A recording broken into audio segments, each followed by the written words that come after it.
Om Swastiastu. Perkenalkan, nama saya KDP Beranggreni Ristia Dewi, NIM 1813081006. Saya dari Prodi S1 Kimia. Di sini saya akan mempresentasikan mengenai pembahasan tes awal praktikum biokimia, proses glikolisis dalam sel ragi dan sel darah merah. Soal yang pertama, pada percobaan ini memiliki tujuan untuk mengamati proses glikolisis di dalam sel ragi dan sel darah merah dan mengamati pengaruh inhibitor seperti fluorida dan arsenat terhadap proses glikolisis. Apa yang dimaksud dengan proses glikolisis? Apa perbedaan glikolisis pada sel ragi dengan yang terjadi pada sel darah merah? Yang dimaksud dengan proses glikolisis adalah jalur utama dalam metabolisme karbohidrat untuk menghasilkan energi. Glikolisis juga merupakan pemecahan deglukosa yang dioksidasi menjadi pirufat yang dapat direduksi menjadi laktat. Perbedaan glikolisis pada sel ragi dan sel darah merah yaitu hasil yang diperoleh dari kedua glikolisis tersebut berbeda, yang mana pada glikolisis sel darah merah hasil akhirnya adalah asam laktat, sedangkan glikolisis pada sel ragi hasil akhirnya adalah CO2 dan etanol. Soal yang kedua, glikolisis merupakan metabolisme. Jelaskan pembagian metabolisme ditinjau dari substrat makromolekul dalam tubuh manusia. Katabolisme yaitu reaksi untuk menghasilkan energi dengan cara mengurai senyawa organik seperti pemecahan glukosa menjadi pirufat oleh proses respirasi seluler. Anabolisme yaitu reaksi yang memerlukan energi untuk menyusun atau sintesis senyawa organik seperti protein, karbohidrat, lipid, dan asam nukleat dari molekul-molekul tertentu. Yang mana terdapat 3 metabolisme yaitu metabolisme karbohidrat mencangkup penguraian atau katabolisme, sintesis atau anabolisme, dan perubahan bentuk karbohidrat dalam tubuh organisme. Bentuk karbohidrat yaitu glukosa akan diurai menjadi senyawa gula sederhana yaitu monosakarida. Metabolisme yang kedua yaitu metabolisme lemak. Adalah proses di mana asam lemak akan dicerna kemudian dipecahkan untuk menghasilkan energi atau disimpan di dalam tubuh sebagai cadangan energi. Proses metabolisme lemak terjadi di dalam usus dan dibantu oleh enzim lipase yang terkandung di dalam usus. Metabolisme yang ketiga yaitu metabolisme protein, merupakan proses kimia dan fisik yang mencangkup pada perubahan atau anabolisme protein menjadi asam amino dan penguraian atau katabolisme asam amino pada protein. Soal yang ketiga, pada eksperimen metabolisme ini dilakukan pengamatan terhadap proses glikolisis yang terjadi di dalam sel ragi dan yang terjadi di dalam sel darah merah. Pada manusia dan hewan, hasil akhir proses glikolisis anaerob adalah asam laktat, sedangkan pada sel ragi hasil akhirnya adalah etanol dan CO2. Jelaskan glikolisis glukosa sampai terbentuknya asam laktat. Pada proses glikolisis glukosa difosforilasi oleh ATP membentuk glukosa 6-fosfat dan ADP yang dikatalisa oleh enzim heksokinase. Kemudian glukosa 6-fosfat diubah menjadi fruktosa 6-fosfat oleh fosfoglukoisomerase. Isomerisasi ini melibatkan pengubahan aldosa menjadi ketosa. Fruktosa 6-fosfat difosforilasi oleh ATP membentuk fruktosa 1,6 bis fosfat dan ADP yang dikatalis oleh enzim fosfofruktokinase. Selanjutnya, aldosa memecah fruktosa 1,6 bis fosfat menjadi 2 molekul dengan 3 atom karbon, gliseraldehid 3 fosfat dan dihidroksiaseton fosfat. Gliseraldehid 3 fosfat dapat diubah menjadi gliseraldehid 3 fosfat oleh triosafosfatisomerase. Gliseraldehid 3 fosfat diubah menjadi 1,3 bisfosfogliserat yang dikatalisis oleh gliseraldehid 3 fosfat dehidrogenase dengan menggunakan fosfat anorganik dan NAD+. Produk lain adalah NADH. Ikatan fosfat berenergi tinggi pada 1,3 bisfosfogliserat digunakan untuk mensintesis ATP dan menghasilkan 3 fosfogliserat. Selanjutnya, 3 fosfogliserat diubah menjadi 2 fosfogliserat oleh fosfogliserat mutase melalui perpindahan gugus fosfat dari C3 ke C2 pada molekul yang sama. Enolase mengkatalisis dehidrasi 2 fosfogliserat membentuk fosfoenol pirufat atau PEP. Reaksi ini mengubah ikatan ester fosfat berenergi rendah pada 2 fosfogliserat menjadi ikatan fosfat berenergi tinggi pada PEP. Pada reaksi yang terakhir, pirufat kinase mengkatalisis pemindahan gugus fosforil secara irreversibel dari PEP ke ADP untuk membentuk ATP dan pirufat. Pada saat otot lurik melakukan kontraksi seperti saat berolahraga, laju lintasan glikolisis yang memproduksi asam pirufat akan bereaksi lebih cepat daripada laju siklus asam sitrat yang mengoksidasi asam tersebut. Dalam kondisi ini terjadi peningkatan kadar NADH oleh karena perbedaan kecepatan dua lintasan. Oleh karena itu, kelangsungan lintasan glikolisis bergantung pada tersedianya molekul NAD+ untuk mengoksidasi gliseraldehid 3-fosfat. Akumulasi asam pirufat dan NADH akan dikatalisis oleh enzim dehidrogenase laktat dalam reaksi redoks yang mengoksidasi NADH menjadi NAD+ dan mereduksi asam pirufat menjadi asam laktat. Soal yang keempat, tentukan jumlah energi dalam bentuk ATP pada proses pemecahan gula sampai terbentuknya fermentasi alkohol pada sel ragi. Pada proses glikolisis sampai terbentuknya pirufat akan menghasilkan 2 ATP dan 2 NADH, yang mana 2 NADH diubah menjadi bentuk ATP akan menghasilkan 6 ATP, sehingga secara keseluruhan ATP yang terbentuk yaitu 8 ATP. Soal yang kelima, pada glikolisis sel ragi dilakukan penetapan kadar glukosa melalui cara Volin-Wu dan Otto-Luyden serta dilakukan penetapan kadar etanol. Jelaskan perbedaan metode tersebut. Penetapan kadar glukosa melalui cara Volin-Wu dapat dilakukan dengan penambahan larutan tembaga alkalis yang mana glukosa akan mereduksi ion kupri menjadi senyawa kupro yang tidak dapat larut. Kemudian ion kupro akan mereduksi ion fosfomolibdat menghasilkan larutan biru tua.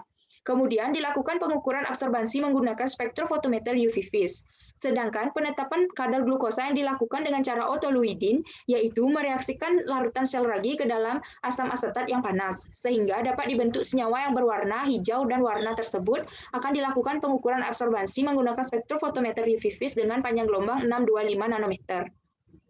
Sedangkan untuk penetapan kadar etanol pada glikolisis sel ragi dapat dilakukan dengan penambahan larutan dikromat dalam suasana asam yang bertujuan untuk mengoksidasi etanol menjadi asetat. Soal yang keenam, jelaskan cara perhitungan penentuan kadar etanol yang dihasilkan dari reaksi glikolisis sel ragi. Cara perhitungan penentuan kadar etanol yang dihasilkan dari reaksi glikolisis sel ragi yaitu dengan menggunakan rumus kadar etanol sama dengan absorbansi blanko dikurang dengan absorbansi uji dibagi dengan absorbansi standar dikurang absorbansi uji.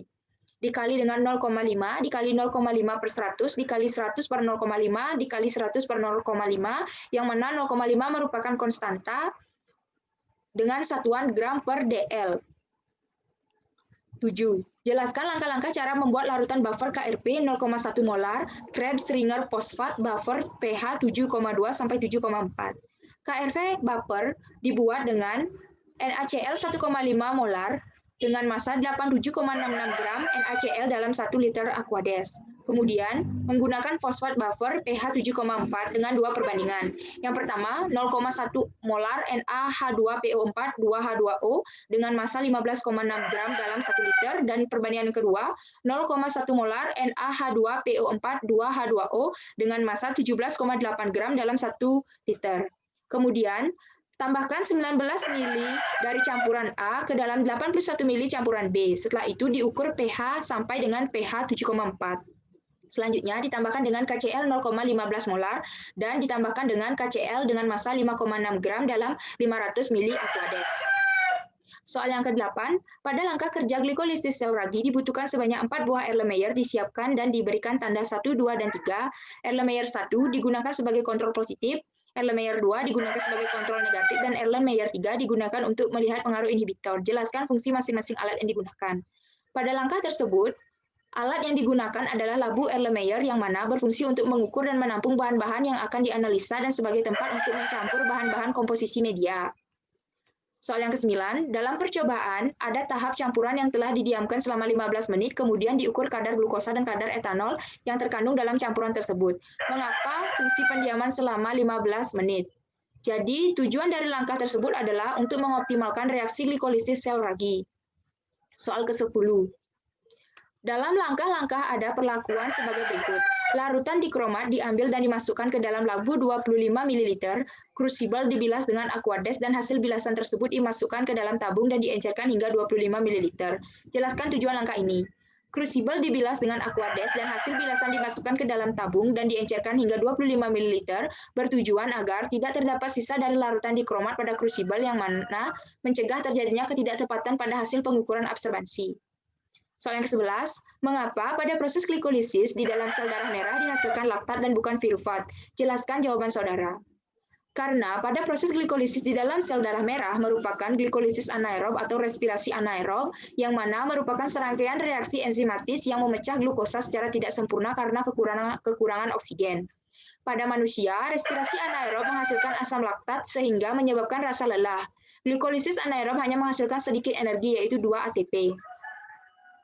Soal 12, sebutkan parameter-parameter yang diamati dalam percobaan ini untuk menunjukkan terjadinya metabolisme.